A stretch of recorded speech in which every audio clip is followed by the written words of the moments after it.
बहुत समय पहले की बात है। एक घने जंगल में एक लोमड़ी रहती थी। उसका नाम था झम्पटू। झम्पटू बहुत चालाक और लालची था। वो हमेशा सोचता था कि उसके पास बाकी जानवरों से ज्यादा होना चाहिए। जहां दूसरे जानवर मिल बांटकर रहते थे, वहीं झम्पटू चोरी छिपे उनका खाना और चीजें ले जाता।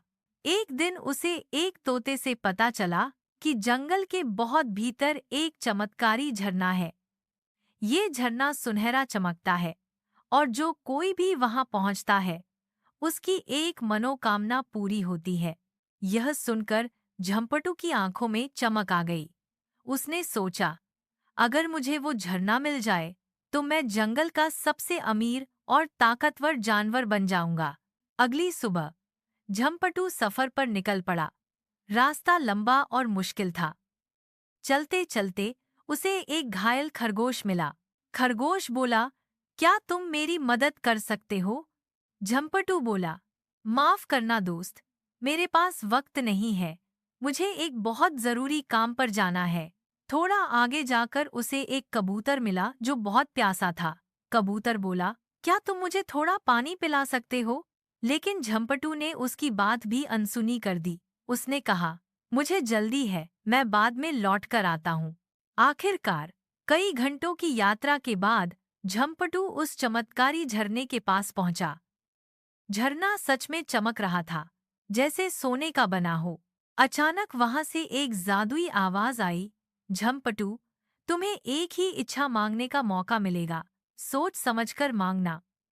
झम्पटू ने बिना सोचे समझे कह दिया, मुझे सब कुछ चाहिए, सोना, खाना, महल, ताकत, सब कुछ। झरने से तेज रोशनी निकली और अचानक झम्पटू के चारों तरफ खजाना, मिठाइयाँ, सोने की गुफाएं और नौकर आ गए। अब झम्पटू के पास सब कुछ था, पर कोई दोस्त नहीं था। वो हर दिन अकेला बैठा रहता। कोई उससे मिलने नहीं आता, कोई बात नहीं करता।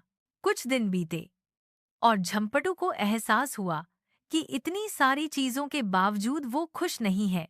वो उदास होकर बोला, काश मैंने दूसरों की मदद की होती।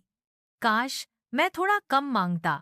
एक दिन वो सब कुछ छोड़कर दोबारा उसी रास्ते पर लौट चला। इस बार जब उसे रास्ते में वही घायल खरगोश मिला, उसने उसकी मदद की। फिर जब प्यासा कबूतर मिला, उसने उसे पानी पिलाया। और जब खोया हुआ भालू बच्चा मिला, उसने उसे उसकी माँ से मिलवाया। जब झम्पटू दोबारा झरने के पास पहुंचा, तो झरना फिर से चमकने लगा। फिर वही आवाज आई, अब तुम्हारा दिल साफ है, झम्पटू। असली खुशी बांटने से मिलती है। अब झम्पटू वही लोमड़ी नहीं रहा। वो जंगल का सबसे दयालु और समझदार जानवर बन चुका था। सभी जानवर अब उसे प्यार करने लगे। कहानी से सीख, लालच से मिली चीजें टिकती नहीं। सच्ची खुशी दूसरों की मदद करने से मिलती है।